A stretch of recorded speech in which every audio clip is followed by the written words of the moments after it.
Legal, então vamos falar sobre um indicador que eu recebo bastante pedido para falar sobre ele, tá? Que é o Stop ATR. E um pedido mais recente que eu recebi foi de que alguém queria converter, né, um código que ele tinha para Profit usando a função nativa do Stop ATR, tá? Porque já existe uma função nativa do Stop ATR. Então, se a gente olhar rapidamente aqui, ó, funções de indicadores, tá? Buscar aqui, cadê? Stop ATR, tá? Talvez não fique ruim de ver aqui, ó, mas existe a função Stop ATR. Ó, esse indicador calcula níveis adequados para posicionamento de stop utilizando a volatilidade do ativo. E aí você tem os parâmetros.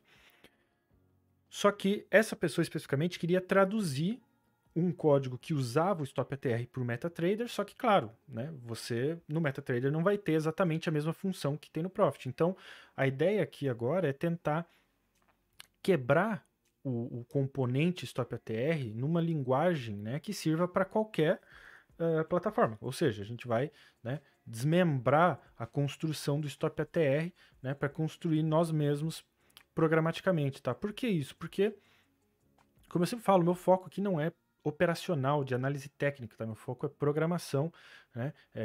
E ver esses temas por um ponto de vista mais matemático e aplicar em programação, tá?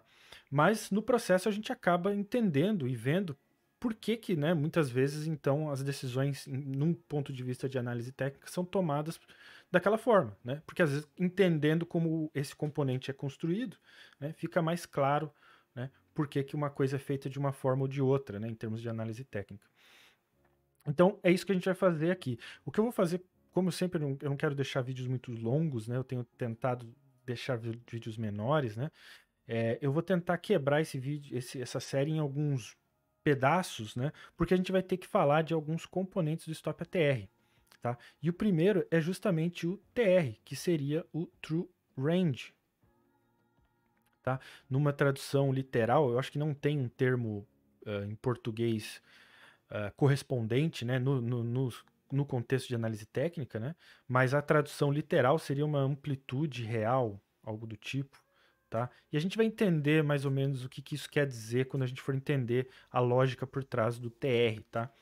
O A se refere a average, que nada mais é que uma média móvel. Tá? E o, a ideia de stop é justamente de usar para limitar, né, vamos dizer assim, uma operação, né, para ser literalmente usado como um nível de stop. E a gente vai ver um pouco desse componente também. Tá? Então você note que o Stop ATR, né, são três componentes que geram este indicador, vamos dizer assim. Né? A gente começa com um True Range, que aplicado uma média móvel, né, vira ATR, e aí a gente usa este resultado como um nível de stop, né, para limitar a nossa operação, né, fechar a nossa posição. Né. Então, a gente vai ver aí cada um componente, né, para entender essa combinação completa. Tá? E a gente vai começar, então, justamente com o TR. Tá? Então, se eu adicionar aqui, ó, existe um indicador nativo chamado TrueRange. A gente vai adicionar numa nova janela. Note que o TR por si só, note os valores que ele retorna. Tá? 0.14 não é um indicador que eu posso plotar sobreposto no nosso gráfico, porque a escala não combina. Né? A gente está aqui na escala de preço em R$16,69 na Ambev, no ativo aqui da Ambev. Né? O TR por si só retorna um valor 0,14, então eu não consigo plotar sobreposto no nosso gráfico. Tá? Então, até a gente chegar no stop ATR, que é o indicador que de fato a gente plota no gráfico, a gente vai ter que manipular esses cálculos. Né? E é isso que a gente vai fazer aqui. Tá? Outra coisa que eu quero mostrar, se você buscar aqui no editor de estratégias TrueRange, você vai encontrar o código nativo do TrueRange do Profit para você poder ler. Tá? O código fonte está aberto. Não são todos os indicadores nativos do Profit que tem o código fonte aberto. Este é um deles. Tá? O que eu fiz? Eu traduzi os componentes e o próprio código, né, para os componentes em português. Então a lógica que eu estou usando aqui é exatamente igual, só que eu mudei para português para ficar mais fácil para a gente discutir aqui como é que funciona, tá? Esses códigos vão ficar disponíveis para fazer download ali no link que a gente viu no começo do vídeo, scapp.link/códigos, tá? Como sempre, todos os códigos estão lá. O pessoal quer, às vezes, o link direto pro arquivo, pro PSF, já para baixar direto. Sejam um pouco proativos, né? Tem um pouco aí de ir atrás, né, gente? Vai lá, abre o link, procura, né? Tem que ter um pouco de vontade também, né? Então, o link está lá, vocês procurem e baixem, né, esses códigos que eu vou deixar. Então, vamos ver o nosso código aqui, cada componente entender o primeiro componente TR, tá? O TR, a gente começa, então a gente tem uma variável aqui que eu chamei de TR justamente para retornar o valor. A gente começa fazendo um cálculo entre a mínima do candle atual. Então vamos colocar aqui, ó.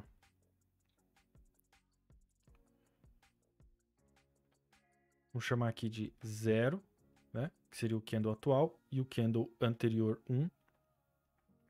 Então eu tenho a mínima do candle atual menos o fechamento do candle anterior. Então quem que eu estou, né, observando? Eu estou observando este valor aqui, a mínima do candle atual, e o fechamento do candle anterior, que neste candle anterior aqui está onde? O candle abriu aqui em cima, se a gente pensar, né, um candle de baixo, ele abriu aqui em cima e veio fechar aqui embaixo. Então o valor que a gente está falando é esse aqui. Vou até fazer em amarelo para ficar, né, claro. Então quando eu faço a mínima menos o fechamento do candle anterior, nada mais é do que buscar essa amplitude aqui, né? Opa, essa cor não vai ficar legal. Vamos pegar um azul talvez? Aqui. Essa amplitude, né? Então essa amplitude aqui é o que a gente calculou aqui no nosso TR, né? A mínima menos o fechamento anterior. Agora, por que ABS? Né? ABS, que é uma função que retorna um número absoluto, é justamente para que o valor que ele retorne seja bruto, não importe, né, o fato de ser negativo. Porque se a gente fizer a mínima deste candle atual, 16,62 mais ou menos, só para a gente fazer um exercício aqui, né? 16,62 menos, né, o fechamento, né, que está aqui em cima, deve estar na região aqui dos 16,64, né, a gente vai ter um valor negativo, tá? Só que eu não estou interessado no sinal desse valor, se ele é positivo ou negativo. Eu simplesmente quero saber o tamanho desse espaço, dessa distância. Então, para isso, eu aplico ABS para me retornar um valor absoluto, tá? Então, o nosso primeiro componente está aqui. Vamos chamar aqui de componente A, tá? Só para a gente ficar claro o que a gente está fazendo aqui em cada estágio, né? A gente calcula esse componente A, né? Essa amplitude, né? Note o nome do indicador, true range, né? A amplitude real. Então a gente está calculando ranges desses dois candles, né? E aí, logo em seguida, eu tenho um teste condicional, onde eu digo, se a máxima menos a mínima do candle atual, então a máxima, este valor, menos a mínima do candle atual, for maior que o TR, que a gente calculou aqui, então atualize o valor de TR para este valor. E quem que é então? Então se a gente continuar nessa ideia de usar os blocos aqui para a gente ver visualmente essas amplitudes, este bloco seria o bloco B, né? O valor B, né? Que ele está perguntando. Olha, se a máxima menos a mínima do candle atual for maior que o TR que a gente calculou anteriormente, então o nosso TR passa a ser, a gente atualiza o nosso TR para ser justamente este valor, máxima menos mínima, né? B. Então, o nosso TR passa agora a ser B, né? E para finalizar, a gente tem mais um teste condicional, um terceiro componente, onde a gente pergunta se o número absoluto, novamente, dá máxima do candle atual, de novo aqui em cima, menos o fechamento do candle anterior, aqui embaixo, né? Então, né, Se for maior que o TR, que a gente agora atualizou para o nosso componente B, né, ele reatualiza este valor. Acabei até esquecendo de traduzir aqui, ó, mas é exatamente igual, né? Máxima, fechamento.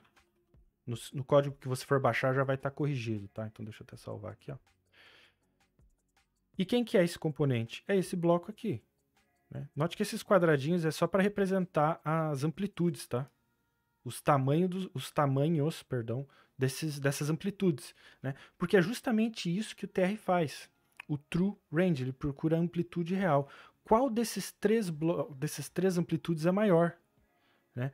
No caso aqui, né, quando ele perguntou se essa amplitude aqui de máxima menos o fechamento for maior que TR, então faça isso. Como não é maior, ele ignora, e TR, então, se mantém o B, né? Porque ele ignora, então não tem nada a fazer, ele não executa, e continua mantendo o último valor que ele achou B, né? O nosso bloco B, que dentre esses três blocos é o maior com a maior amplitude.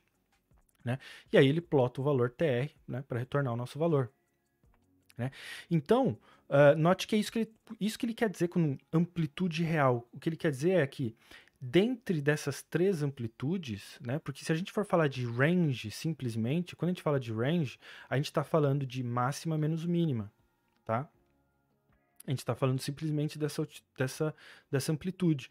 Mas o que o TrueRange faz não é só isso. Observa os outros dois blocos aqui, né? Porque a gente pode ter uma amplitude maior e é essa amplitude que eu quero considerar. Neste caso específico, a máxima menos a mínima aqui, né, o bloco B, foi de fato a maior amplitude, mas pode ser que não fosse. Né? Se a gente observar este candle aqui, por exemplo, ó, note que aqui ó, a máxima menos a mínima, né, a gente pode ser que não seja maior que os outros blocos do candle anterior. Teria que fazer o teste aqui para a gente ver, tá? Não sei. Mas essa aqui é a ideia que eu quero passar para você, que o TR ele busca o que ele chama de uma amplitude real, né? E não simplesmente olha a amplitude do candle atual, né? Do range atual, que seria a máxima menos a mínima, tá? Então, se a gente pegar aqui, ó, vamos desenhar fazer assim, ó, pegar aqui, ó, foi a máxima menos a mínima, né? Olha lá, diferença 0,14, não é? Que é a amplitude deste candle, né? Que é o valor que ele está me retornando para este true range específico, que é justamente, né? E lembra que eu falei, né? Como eu quero saber amplitude pura, não importa, né? Se o valor aqui é negativo, né? Ele sempre me retorna positivo, porque a gente usa os ABS aqui, né? Já para isso, porque eu só quero saber da amplitude, não interessa se é, né, negativo, positivo. Então, né, 0,14 é justamente este bloco B, né, que a gente mediu da máxima e da mínima. E isso, claro, ele faz para todos os outros candles, né, sempre observando em relação ao candle anterior ao que ele está observando. Né? Então, por exemplo, se a gente estivesse observando este candle como candle 0, nosso candle de referência, ele vai estar observando em relação ao candle anterior 1. Né? E vai aplicar a mesma lógica e encontrar um valor. Então, neste caso, note que ó, o valor que ele encontrou está aqui embaixo. Né? Então, assim vai, tá? Então, entendemos o componente TrueRange, né? O TR, né? Por que é este valor 0,14 que não está na nossa escala? Porque é somente a amplitude, né? A maior amplitude dentro desses três componentes ABC. Vou até colocar o C aqui, ó, né? Para ficar completinho. Né? Entre esses três componentes ABC, qual é a maior amplitude? E essa amplitude que eu vou considerar o meu TrueRange, tá? Então, na próxima aula a gente avança e vai ver mais componentes desse indicador aí, Stop ATR, tá? Então até a próxima.